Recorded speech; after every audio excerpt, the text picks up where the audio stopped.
Hello student, how are you? I am Shahid Khan and you are watching my YouTube channel Chem Galaxy with Shahid. So this is our mock test from chapter coordination compound, S block elements, P block elements and acid base and salt. तो मैंने जो मेरे group के student थे तो उनको एक task भेजा था कि मैं आपका टेस्ट कंडक्ट करूंगा इन 4 चैप्टर में से, तो आपने इनको रिवाइज़ करना है। तो उस टेस्ट की मैं एक्सप्लेनेशन अब आपको यहाँ पे प्रोवाइड कर रहा हूँ। चलें जी, so let's start our test. मैंने जो करेक्ट ऑप्शन है तो वो उनको मैंने वो बोल्ड वगैरह नहीं किया। सो आप लोग जब आप टेस्ट देखें तो आप इसमें अपने तौर पे करेक्ट आंसर, मसलन वीडियो स्टॉप करनी है, आपने देखना है अपने अंदाज़ा लगाने के कौन सा करेक्ट आंसर है, उसके बाद आपने सोल्यूशन इसका देखना है। ठीक है जी, जहाँ ज़रूरत पड़ी तो मैं एक्सप्लेन भी करूँगा। चलें जी, पहला हमारे पास क्वेश्चन है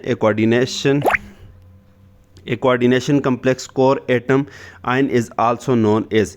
कोऑर्डिनेशन कम्प्लेक्स में जो कोर एटम या आयन होता है उसको हम क्या कहते हैं? ब्रोंस्टेड लोरे एसिड। मसलन कहने का मकसद है आसान वर्ड में जो मेटल आयन या मेटल एटम होते हैं उसको हम क्या कहते हैं?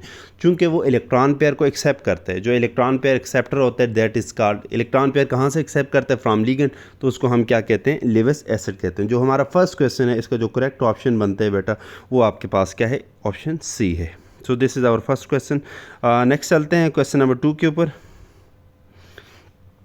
कहते हैं which of the following has a coordination number as a feature, कि इनमें से कौन सा ऑप्शन है जिसमें कोऑर्डिनेशन नंबर जिसका फीचर हो, जिसका करेक्टरिस्टिक हो? मसलन जाहिर है कोई भी लिगेंड जो है तो वो कितने जुड़े होते हैं सेंट्रल मेटल एटम के साथ, उसको कोऑर्डिनेशन नंबर कहते हैं। हम कह सकते हैं कि कितने इलेक्ट्रॉन पेयर मेटल को दिए गए हैं। तो ये किसका है? ये मेटल एटम या आयन जो है उसका ये क्या होता है? फीचर होता है। वो कितने इलेक्ट्रॉन पेयर उसको रिक्वायर्ड है, ठीक है, कितने उसके ऑर्बिटल उसके पास क्या है? एम्प्टी है। तो हमारे पास इसके जो यहाँ पे ऑप्शन बनते हैं करेक्ट ऑप्शन, वो आपके पास क्या है? Central atom. ऑप्शन सी जो है वो इसमें क्या है?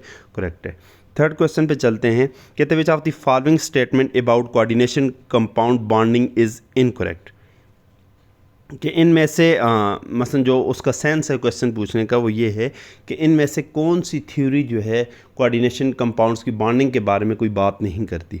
तो crystal field theory is for coordination compounds, वो तो इसको हम पढ़ते हैं। इसमें वेस्पर थ्योरी जो है कोऑर्डिनेशन कंपाउंड्स पे अप्लाई नहीं होती, तो ये बी ऑप्शन आपका क्या होगा? करेक्ट होगा। इसी तरह वैलेंस बॉन्ड थ्योरी भी अप्लाई होती है कोऑर्डिनेशन कंपाउंड्स के ऊपर, मॉलिक्यूलर ऑर्बिटल थ्योरी भी अप्लाई होती है जी। ओके, क्वेश्चन नंबर 4 है हमारे पास। कहते हैं more than one sort of hybridization can occur in a complex with geometry, कि एक से ज़्यादा टाइप की हाइब्रिडाइजेशन हो सकती है किसी कॉम्प्लेक्स में, और उसकी ज्योमेट्री क्या होगी? टेट्राहेड्रल में तो sp3 होती है। ऑक्टाहेड्रल में क्या होती है? यस, ऑक्टाहेड्रल में 2 ऑप्शन हो सकते हैं, 2 टाइप की आपके पास क्या होती है? हाइब्रिडाइजेशन हो सकती है। एक आपके पास क्या हो सकती है? sp3 d2, और दूसरी टाइप की जो हाइब्रिडाइजेशन है वो आपके पास d2 sp3। अब आपको बाकी चीज़ों का पता है कि ये जो पहला वाला मैंने ऑप्शन लिखा ये आपके पास क्या होगा? ये हाई स्पिन कम्प्लेक्स होगा, और जो दूसरा मैंने हाइब्रिडाइजेशन लिखी this will be for low spin complex. और हाई स्पिन कॉम्प्लेक्स जो है वीक फील्ड लिंक्ड इसमें होते हैं, और जो आपके पास मसलन d2 sp3 है इसमें ये लो स्पिन कॉम्प्लेक्स है और इसमें स्ट्रॉन्ग फील्ड लिगेंड होते हैं। ठीक है, ये सारी बातें आपको पता है। तो इसमें जो करेक्ट ऑप्शन है वो हमारे पास कौन सा है? वो बी है जी। नेक्स्ट क्वेश्चन पे चलते हैं, क्वेश्चन नंबर 5। इसमें कहते हैं which of the following determine the position of ligand in A mononuclear coordination entities formula. क्या कह रहा है कि पोजीशन ऑफ लिगेंड्स को कौन बताता है? ठीक है, मसलन हमें कैसे पता चलेगा कौन सा लिगेंड? हम पहले लिखें, मसलन आपके पास कोई मेटल है, प्लाटिनियम कोई भी है, इसमें आपके पास क्या है? इसके साथ NH3 भी लगी हुई है, ठीक है, और इसी तरह क्लोरीन भी लगा हुआ है, इसी तरह कोई नाइट्रो ग्रुप भी लगा हुआ है सपोज, ठीक है। तो इसमें हमें कैसे पता चलेगा? हम कहते हैं which of the following determine the position of ligand in a mononuclear coordination entities formula, तो कौन बताते हैं? तो इसमें हम अल्फ़ाबेटिकल ऑर्डर को देखते होते हैं कि जो अल्फ़ाबेटिकल ऑर्डर जिसका पहले है उस लिगेंड को हम पहले रख लेते हैं, ठीक है। तो एटॉमिसिटी नहीं होगा, चार्ज नहीं, the first letter in the name of the ligand, yes this is ये हमारे पास क्या है? अल्फ़ा, जो लिगेंड के नेम में जो फर्स्ट लेटर है वो डिटरमाइन करेगा उसकी पोजीशन, कि पहले किसको रखें बाद में किसको रखें। अगर एमाइन है तो ए आ रहा है तो पहले इसको रखेंगे, क्लोरीन को बाद में रखेंगे, नाइट्रो को और बाद में रखेंगे, ठीक है। तो इस तरह हम अल्फ़ाबेट, तो 5 में जो करेक्ट ऑप्शन है वो हमारे पास कौन सा है? वो सी है जी। क्वेश्चन नंबर 6 पे चलते हैं। कहते हैं which of the following statement about A charge coordination entity is correct, कि जो charge coordination entity coordination species है उसके बारे में कौन सी बात करेक्ट है। पहले है the sign of the charge is written after the number, कि पहले हम नंबर लिखते हैं उसके बाद क्या करते हैं, साइन लिखते हैं। बिल्कुल ठीक, ये बात तो ठीक है। About A charge is correct है, तो करेक्ट तो यही वाली है 6 में ए ऑप्शन। इसका मतलब बाकी इनकरेक्ट है। Charge of the complex ion is in parenthesis while naming the entity, charge तो नहीं लिखते, ऑक्सीडेशन स्टेट लिखते हैं, और वो भी मेटल एटम या आयन कम्प्लेक्स का नहीं लिखते, तो ये बात गलत है। सी देखें, charge is indicated as a subscript, subscript नहीं है, सुपर स्क्रिप्ट है। सबस्क्रिप्ट क्या होती है, सबस्क्रिप्ट हमारे पास होती है जो डाउन नीचे अगर कोई नंबर लिखा है, और सुपरस्क्रिप्ट जब ऊपर, तो ये तो ब्रैकेट के ऊपर जाके लिखते हैं, ये बात भी गलत है।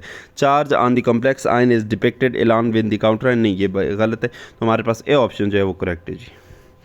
क्वेश्चन नंबर 7 है हमारे पास। कहते हैं the core atom of which of the following biologically significant coordination molecule is magnesium, इनमें से कौन सा ऐसा बायोलॉजिकल मॉलिक्यूल है जिसमें कोर एटम या सेंट्रल एटम जो है वो मैग्नीशियम है। तो हमारे पास सी ऑप्शन जो है क्लोरोफिल, इसमें जो आपके पास सेंट्रल एटम होते हैं वो आपके पास कौन सा होता है, वो मैग्नीशियम। अच्छा, हेमोग्लोबिन में भी याद रखें, इसमें सेंट्रल एटम कौन सा होता है, आयरन होता है जी।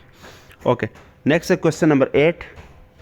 कहते हैं which substance is use to determine the hardness of water using a simple titration. तो हम EDTA यूज़ करते हैं, ठीक है, और EDTA के साल्ट यूज़ करते हैं, तो सोडियम साल्ट ऑफ EDTA। तो आपके पास सी ऑप्शन जो है ये हमारे पास क्या है, करेक्ट है। नेक्स्ट क्वेश्चन नंबर 9 पे चलते हैं। कहते हैं ए चिलेटिंग एजेंट हैज़ 2 और more than 2 donor atom. Chelating agent क्या होते हैं, जो रिंग बनाते हैं सेंट्रल मेटल एटम के साथ, ऐसे लिगेंड जो मसलन 2 उसमें डोनर एटम होते हैं, या 2 से ज़्यादा भी हो सकते हैं। अच्छा, विच of the following is not a chelating, इनमें से कौन सा चिलेटिंग एजेंट नहीं है। तो थायोसल्फेटो जो है ये नहीं, ऑक्जेलेटो भी है, ग्लाइसिनेटो, इथेन 1,2 डाइमाइन भी है। जो पहला ऑप्शन है this is not a chelating agent, क्यों, क्योंकि ये मोनोडेंटेट है, ये एक इलेक्ट्रॉन पेयर आपके पास क्या कर सकते हैं, डोनेट कर सकते हैं।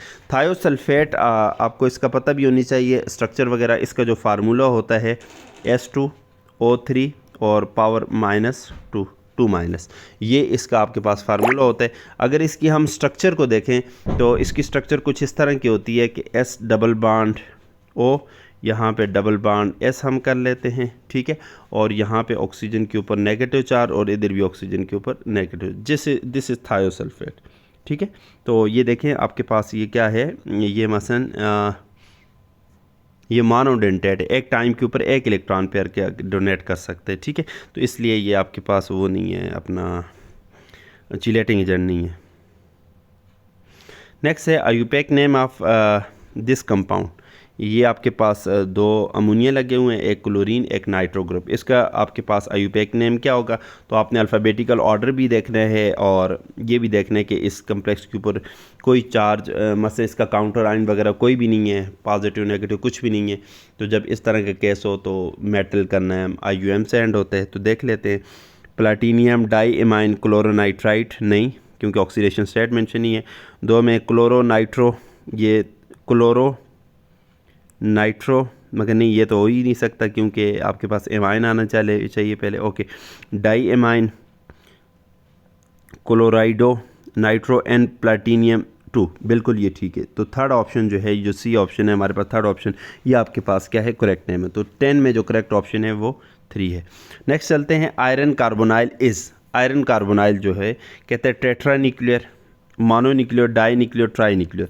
तो ये मोनोन्यूक्लियर होता है। मोनोन्यूक्लियर कौन से आपके पास कॉम्प्लेक्स होते हैं, कि those complex in which 1 metal atom या ion is surrounded by ligand, ठीक है, कि एक ही मेटल एटम के गिर्द लिगेंड जो है उसको मोनोन्यूक्लियर, अगर 2 मेटल्स हैं तो उसको डाइन्यूक्लियर and so on.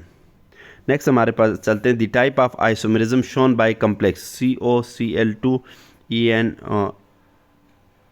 Is. Okay, ये कौन सा आइसोमेरिज्म शो करते हैं, क्वेश्चन नंबर 12 है हमारे पास, ठीक है। तो याद रखें, ये ज्योमेट्रिकल आइसोमेरिज्म भी शो करता है, ये ऑप्टिकल और ऑप्टिकल आइसोमेरिज्म जब शो करते हैं कौन सी फॉर्म, इसकी सिस फॉर्म शो करती है, मगर ऑप्टिकल का ऑप्शन नहीं है, यहाँ पे एक ही ऑप्शन है, ज्योमेट्रिकल आइसोमेरिज्म शो करेगा जी। नेक्स्ट है क्वेश्चन नंबर 13, कहते हैं which of the following element do not form A complex with EDTA। तो इनमें से कौन सी एलिमेंट्स EDTA के साथ बॉन्डिंग नहीं करती, कम्प्लेक्स नहीं बनाती। तो हमारे पास जो करेक्ट आंसर है वो क्या है, बेरिलियम है। बेरिलियम क्यों नहीं बनाती, क्योंकि इसका रेडियस जो है वो आपके पास क्या होते हैं, बहुत स्मॉल होते हैं, इस वजह से। क्वेश्चन नंबर 14 कहते हैं an example of A sigma bonded organometallic compound is. Organometallic compound कौन से होते हैं, जिनमें कार्बन और मेटल के दरमियान क्या होते हैं, बॉन्ड होते हैं। तो हमारे पास जो सिग्मा बॉन्ड है ऑर्गेनोमेटालिक कंपाउंड, उसकी एग्जांपल में क्या आता है, ग्रिग्नार्ड रिएजेंट। तो 14 में जो फर्स्ट ऑप्शन है ये करेक्ट है। नेक्स्ट चलते हैं, कहते हैं which has the maximum electropositive character. तो इलेक्ट्रोपॉजिटिव करेक्टर मैक्सिमम किस में होते हैं, सीजियम में होते हैं जी। 15 में आ गया करेक्ट ऑप्शन बी। नेक्स्ट चलते हैं 16, कहते हैं which sulphate has the highest solubility in water. कौन सा सल्फेट है जिसकी सॉल्युबिलिटी वाटर में सबसे ज़्यादा है। तो हमारे पास जो करेक्ट ऑप्शन है वो सी है, बेरिलियम सल्फेट, क्योंकि डिफरेंस कैटाइन बहुत छोटा है, एनाइन बहुत बड़ा है, ठीक है। इसकी वजह से आपके पास क्या होता है, इसकी सॉल्युबिलिटी जो है वो काफ़ी इंक्रीज़ हो जाती है। तो 16 में जो करेक्ट ऑप्शन है वो आपके पास कौन सा आ गया, वो सी आ गया, बेरिलियम सल्फेट, ठीक है।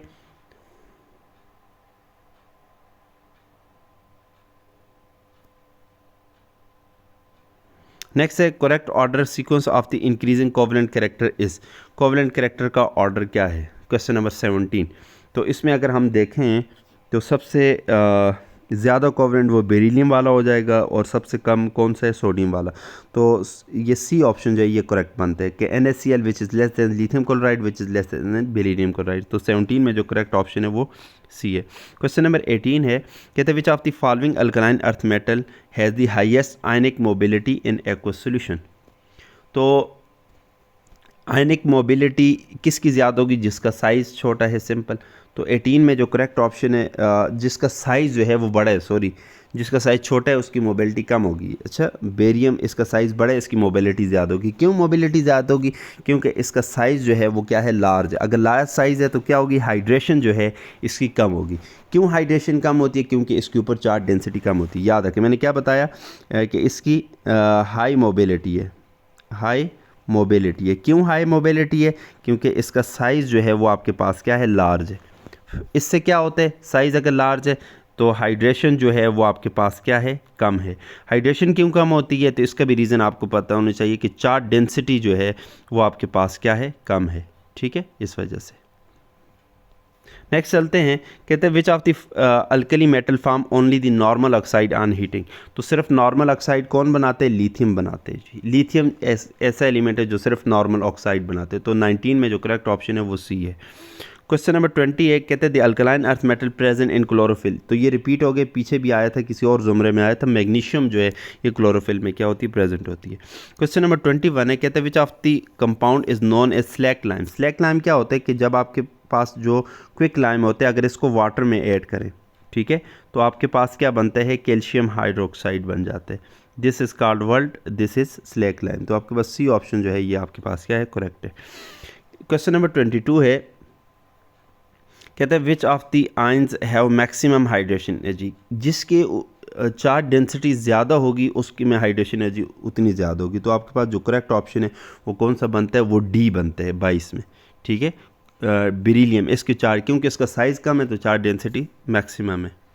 क्वेश्चन नंबर 23 है, विच ऑक्साइड इज़ एम्फोटेरिक। तो जो बेरिलियम ऑक्साइड होते हैं ये एम्फोटेरिक होते हैं, बाकी जो होते हैं वो सारे बेसिक ऑक्साइड होते हैं। तो करेक्ट ऑप्शन 23 का क्या है, सी है। क्वेश्चन नंबर 24 है, beryllium show the diagonal relationship with. तो डायगोनल रिलेशनशिप कौन सा होता है, जैसे हमारे पास बेरिलियम, मैग्नीशियम, कैल्शियम, स्ट्रॉन्शियम, ये एलिमेंट्स हैं, ठीक है। दूसरी साइड पे हमारे पास बोरान और यहाँ पे क्या है, एल्यूमिनियम।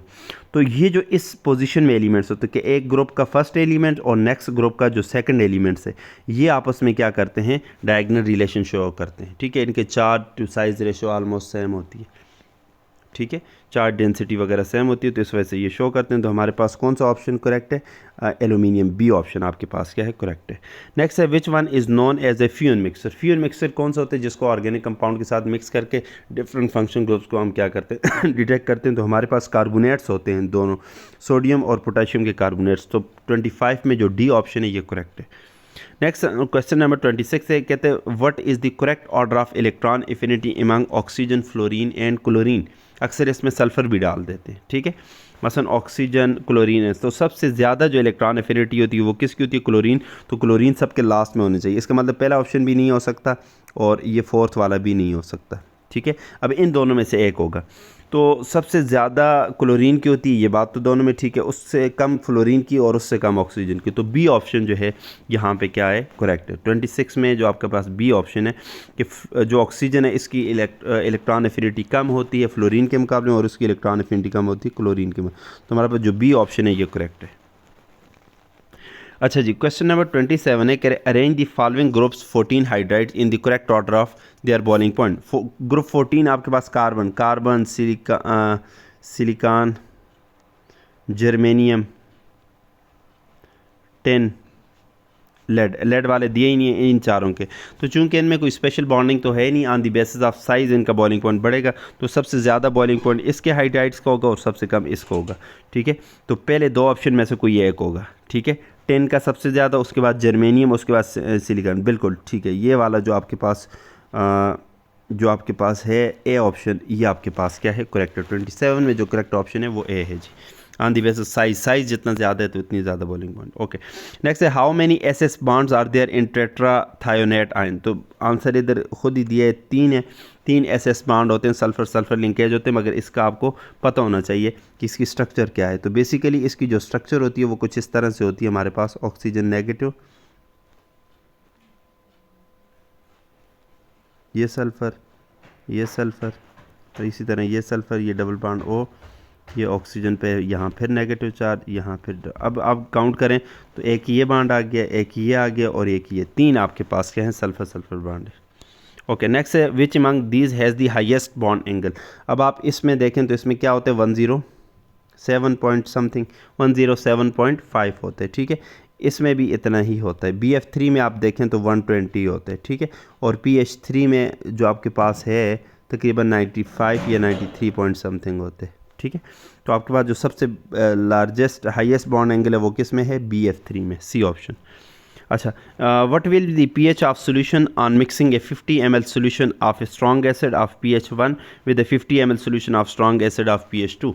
अब ये आपके पास न्यूमेरिकल आते हैं इस टाइप के। मैं जो करेक्ट आंसर है वो बता देता हूँ कि इसमें जो करेक्ट आंसर है वो 1.26 है, ठीक है। अब इसका सोल्यूशन क्या है वो मैं इसकी पिक्चर लेके ग्रुप में भेज दूंगा, वहाँ आपने देख लेना कि कैसे मैंने इसको सॉल्व किया, ठीक है।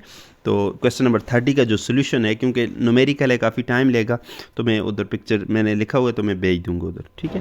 क्वेश्चन नंबर 31 है विच of the following is not an amphiprotic. Amphoteric नहीं है, एम्फीप्रोटिक। एम्फीप्रोटिक कौन सी स्पीशीज होती है? जो प्रोटॉन डोनर भी हो, प्रोटॉन दे भी सके, और इसी तरह प्रोटॉन आपके पास क्या हो? एक्सेप्टर भी हो। कि species which can donate proton as well as accept proton, उसको हम क्या बोलते हैं? एम्फीप्रोटिक स्पीशीज़ बोलते हैं। तो इसमें से कहते हैं नॉट, कौन सी नहीं है? तो आपके पास ये जो क्वेश्चन नंबर 31 है, इसमें जो ये ऑप्शन है OH नेगेटिव, OH नेगेटिव जो है ये प्रोटॉन एक्सेप्ट तो कर सकते हैं मगर प्रोटॉन दे नहीं सकता। That's why it is not an amphiprotic species. इसके अलावा सारी एम्फीप्रोटिक है।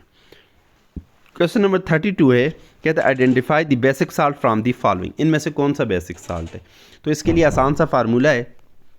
साल्ट को देखें तो फॉर एग्जांपल में पहला साल्ट है सोडियम कार्बोनेट, क्योंकि मुझे इसका पता है तो मैं इसको ही लेता हूँ। ये किससे बना है? ये कार्बोनेट, एक साइड पे कार्बोनेट है, ठीक है, -2। चूँकि ये आपके पास क्या है? This is conjugate base of what? Conjugate base है किसका? वीक एसिड का। तो ये स्ट्रॉन्ग होगा, ये वाटर के साथ क्या करेगा? रिएक्शन करेगा, और हाइड्रोलिसिस इसको बोलते हैं ना, ठीक है। तो वाटर से प्रोटॉन लेके हमारे पास क्या देगा? OH नेगेटिव आयन देगा, OH नेगेटिव। तो ये वाला आपके पास क्या है? बेसिक साल्ट है। तो क्वेश्चन नंबर 32 में जो करेक्ट ऑप्शन है वो क्या है? फर्स्ट वन है। क्वेश्चन नंबर 32 में जो करेक्ट, ये बेसिक साल्ट है। Okay, pH of 0.1 molar solution of the following salt increase in the order, ठीक है। अब pH इंक्रीज़ होगी, pH इंक्रीज़ का मतलब है वो क्या होगा? बेसिक की तरह। सबसे ज़्यादा बेसिक साल्ट कौन से, किस ऑर्डर में इंक्रीज़ होगी, ठीक है। pH देखें जी, सबसे कम pH किसकी होगी? HCl की। इसका मतलब या तो ऑप्शन 2 करेक्ट है, ठीक है, या फिर ऑप्शन 4 करेक्ट है, पहली बात।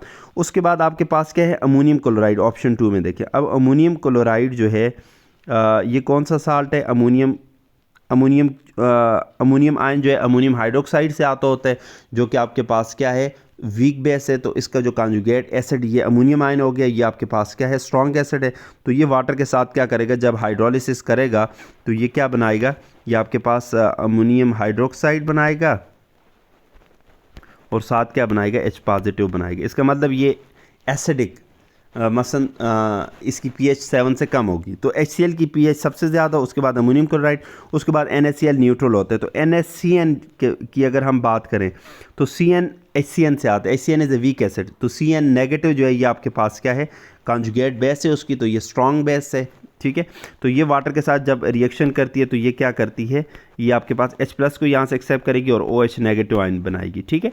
तो ये आपके पास OH नेगेटिव, इसका मतलब बेसिक। तो सब मैक्सिमम pH इसकी होगी, HCl की सबसे कम, उसके बाद अमोनियम क्लोराइड के सोल्यूशन की, उसके बाद NaCl 7 और उसके बाद चूंकि ये बेसिक है तो ये 7 से ज़्यादा होगी। तो हमारे पास जो करेक्ट ऑप्शन है वो आपके पास बी बनते हैं, 2 ऑप्शन, ठीक है। मैंने शॉर्टकट चीज़ें बताई। हाइड्रोलिसिस ऑफ साल्ट जो है उस टॉपिक को आप देखें तो ये बड़ी आसानी से हो जाएगा। बाकी जिन लोगों ने थोड़ा बहुत कॉन्सेप्ट है तो उनको मेरी बातें समझ आ गई होंगी, ठीक है। तो ऑप्शन करेक्ट जो है वो आपके पास क्या है, सेकंड है। नेक्स्ट चलते हैं। If a solution of sodium hydrocarbonate is heated the product form is sodium hydrocarbonate. तो अब आपको समझ आ गया, लिख लिया। तो इसको जब हम हीट करते हैं तो what will happen, sodium carbonate बन जाते हैं, सिंपल, Na2CO3 बन जाते हैं ये। मगर इसमें ये ऑप्शन करेक्ट नहीं है 34 में ऑप्शन क्या करेक्ट है, ये डी ऑप्शन करेक्ट है। क्यों, सुनो अब कि यहाँ पे सोल्यूशन ऑफ सोडियम कार्बोनेट, अगर ये एनहाइड्रस होता तो सोडियम कार्बोनेट बनता, मगर ये इसका सोल्यूशन है, साथ वाटर भी है, तो वाटर ऑफ क्रिस्टलाइजेशन भी होगा। तो ऑप्शन 4 जो है वो इसमें करेक्ट है। क्वेश्चन नंबर 35 है, कहते हैं which of the following salt do not contain water of crystallization. इनमें से कौन सा वाटर ऑफ क्रिस्टलाइजेशन कंटेन नहीं करता। तो पहला ऑप्शन जो है बेकिंग सोडा, NaHCO3, इसमें कोई भी वाटर ऑफ क्रिस्टलाइजेशन नहीं होता। तो 35 में जो करेक्ट ऑप्शन है वो आपके पास क्या है, ए है। क्वेश्चन नंबर 36 है कि farmer neutralize the effect of acidity on the soil by adding. तो लाइम ऐड करते हैं, ये स्लैक लाइम वाला ऑप्शन जो है ये आपके पास क्या है, करेक्ट है। एसिडिटी कम करने के लिए ये ऐड किया जाता है क्योंकि ये बेसिक होते हैं। What happen when a solution of an acid is mixed with a solution of a base in a test tube? तो एसिड और बेस अगर रिएक्शन करेंगे साल्ट तो बनेगा ही बनेगा। इसका मतलब है कि लिए लास्ट ऑप्शन तो हो गई होगा, ठीक है। तो ऐसा कोई भी ढूंढें जिसमें 4 हो, तो 4 लास्ट वाले में आते हैं, तो डी ऑप्शन करेक्ट है जी। टेम्परेचर ऑफ सोल्यूशन इंक्रीजेस हो भी सकता है मगर साल्ट तो लाजमी बनेगा, इसलिए डी ऑप्शन करेक्ट है। Okay, when a base reacts with a metal it form a salt and a hydrogen gas is released. By what method can the presence of hydrogen detected. तो hydrogen को कैसे detect करते हैं, bye a burning candle. उसके करीब ले जाएं, थोड़ी सी अगर बम्पिंग सी आवाज़ आती है, शोला जलता है, इसका मतलब हाइड्रोजन है। तो डी ऑप्शन करेक्ट है जी, इससे हमें पता चलता है। क्वेश्चन नंबर 39 कहते हैं catenation property is maximum. Catenation किस में मैक्सिमम है, तो कार्बन के अंदर मैक्सिमम होती है। Self linking property of carbon is called catenation. Question number 40 है, कहते हैं which of one of the following is the strongest leave acid. Most important question, याद रखें। हर किसी का जो पहला ऑप्शन जाता है वो BF3 पे जाते हैं, मगर नहीं, BF3 जो है वो वीकेस्ट लीव स्पेस है। रीज़न क्या है, आपके पास बोरान की अगर देखें 5 इलेक्ट्रॉन होते हैं ना, तो 1s2 2s2 और 2p1, ठीक है। इसी तरह फ्लोरीन के आपके पास 9 इलेक्ट्रॉन होते हैं, तो 1s2 2s2 और 2p5, ठीक है। अच्छा, यहाँ पे भी 2p है, यहाँ पे भी 2 है, ये आप आपस में ओवरलैप करके स्ट्रॉन्ग p5 बॉन्ड बना लेते हैं, जिसकी वजह से इलेक्ट्रॉन की डेफिशिएंसी जो है ये ख़त्म हो जाती है, ठीक है। मगर आपके पास जो Bi3 में देखें तो इसका बॉन्ड जो है वो सबसे वीक होता है, तो यहाँ पे इलेक्ट्रॉन की डिफिशिएंसी बाकी रहती है, इस वजह से this is the strongest leave acid Bi3, याद रखना है। अल्हम्दुलिल्लाह। तो इसमें जो करेक्ट ऑप्शन है वो डी है। नेक्स्ट है, an aqueous solution of copper sulphate solution shows an acidic character, what does it mean. Copper sulphate है, जाहिर है ये किससे बना है। अगर इसकी बैक पे जाएं तो आपके पास ये कॉपर हाइड्रोक्साइड, ठीक है, और साथ क्या बना है, साथ क्या चीज़ होती है, साथ H2SO4। ये तो स्ट्रॉन्ग एसिड था, ये वीक बेस थी। इसमें जो कॉपर है ये हाइड्रोलिसिस करेगा, ठीक है। ये आपके पास क्या करेगा, वाटर के साथ रिएक्शन करेगा और क्या बनाएगा, OHCuOH2 बना देगा, 7H+ को यहाँ से निकाल देगा। इस वजह से सोल्यूशन आपके पास ऐसे। इसका मतलब कौन सा काम हुआ है? इट अंडरगो फोटोलिसिस नहीं, इट अंडरगो डायलिसिस, नहीं, इट अंडरगो हाइड्रोलिसिस। कि किसी भी साल्ट का जो कैटायन है या एनायन है, जब वो वाटर के साथ रिएक्शन करते हैं और उसको ब्रेक करते हैं, this process is called what? Hydrolysis. तो आपका जो पास करेक्ट ऑप्शन डी आ गया जी। नेक्स्ट है aqua regia is being prepared by which of the following acid. तो नाइट्रिक एसिड और हाइड्रोक्लोरिक एसिड इसमें होते हैं। हाइड्रोक्लोरिक एसिड जो है वो 3 रेशो में होता है, और नाइट्रिक एसिड जो है HNO3 जो है ये किस रेशो में होता है? ये 1 होते हैं। This is use to dissolve the gold. Next हमारे पास क्या है? नेक्स्ट हमारे पास ऑप्शन क्वेश्चन है as compare to potassium sodium has.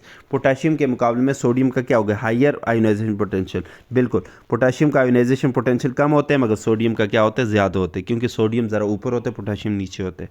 Okay, question number 24 है what is created by the reaction of natural gas and steam in the Haber-Bosch process. तो Haber-Bosch process का नाम आपको पता होना चाहिए कि इसमें क्या प्रिपेयर्ड होते हैं। क्वेश्चन नंबर 44, तो इसमें तो हाइड्रोजन बनती है सिंपल, तो hydrogen is prepared in Haber-Bosch process. और इसमें रिएक्शन क्या होते हैं? नेचुरल गैस को रिएक्शन कराते हैं किसके साथ? स्टीम के साथ। नेक्स्ट है acetic acid is a weak acid. तो कोई एसिड वीक क्यों होते हैं? क्योंकि उसकी आयोनाइजेशन क्या होती? कम होती है, इसलिए इट इज़ वीकली आयोनाइज। ये जो ऑप्शन है ये हमारे पास क्या होगा?